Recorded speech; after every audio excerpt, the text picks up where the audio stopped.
Hello friends, કેમ છો? જય શ્રી કૃષ્ણ, જય અંબે. જો હું આજે બનાવું છું ભાજી પાઉં. મિક્સ બધું સમારેલું છે, બધું કુકરમાં બનાવું છું. જુઓ આવી રીતે કુકરમાં પહેલાં મેં તેલ મેલ્યું છે, ઘી મેલ્યું છે અને થોડુંક બટર નાખ્યું. જો આપણે આ શાક નાખી દઈએ અંદર બધું.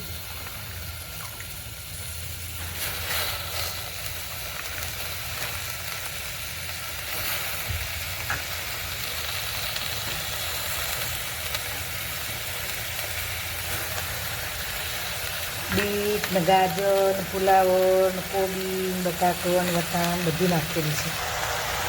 3 ગ્લાસ પાણી એ બધું શાક નાખતા રહેવાનું. હવે કુકર બંધ કરી દઈએ.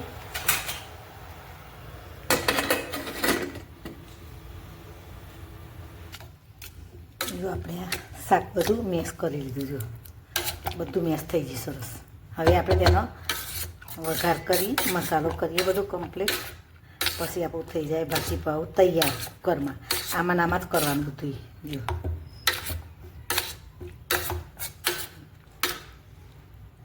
છે ને, તમે મારી ચેનલ જોતા હોય તો મારી ચેનલને લાઈક કરજો, સબસ્ક્રાઈબ કરજો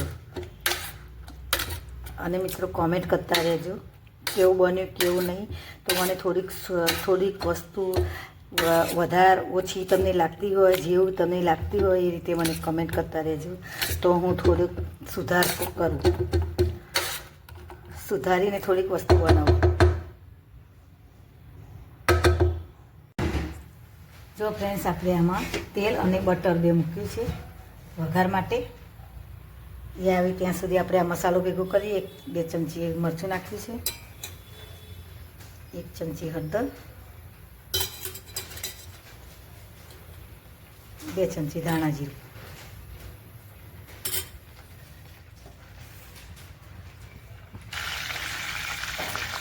હિંગ નાખી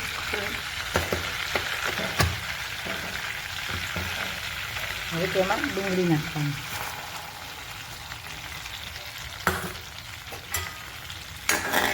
ગેસ અમારી હતી એટલે મેં 1 ડુંગળી જેટલી નાખી અને 1 નાખી.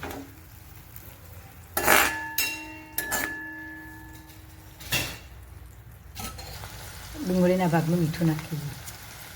પછી આપણે મસાલો કરીએ એમાં નાખીશું તો ડુંગળી જલ્દી ચડી જાય એટલા માટે. જો આપણે આ બધો મસાલો કર્યો તો એ બધો નાખી. પાણીમાં હોય તો મસાલો બળી ના જાય એટલા માટે પાણીમાં પેસ્ટ કરી દેવાનો મસાલો.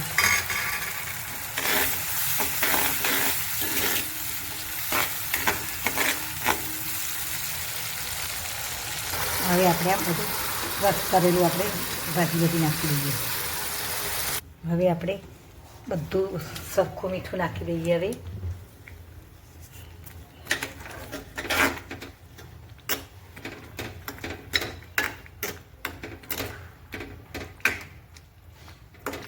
સંભાર મસાલો ઉપરથી નાખી દઈએ. 1 ચમચી નાખી.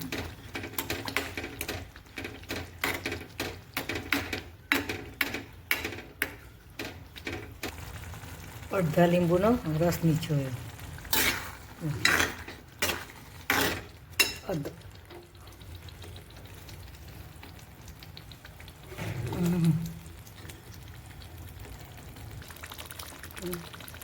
ઉપર 1 ક્યુબ નાખી દઈએ. આપણી ભાજી તૈયાર. જો તેલ બધું ઉપર આવી ગયું, ઘી બટર બધું ઉપર આવી ગયું. તો છે ને તૈયાર આપણી ભાજી મસ્ત સરસ.